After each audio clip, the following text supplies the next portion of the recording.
ஜன்னல் வழி நாள்தோறும் மின்னல் ஒன்று கை காட்டும்.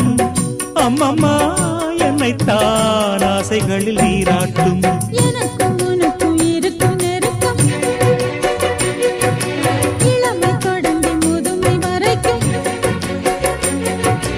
இரவும் பகலும் உறவை வளர்க்கும். இடையில் இருக்கும் தடையை தகர்க்கும். விலகாத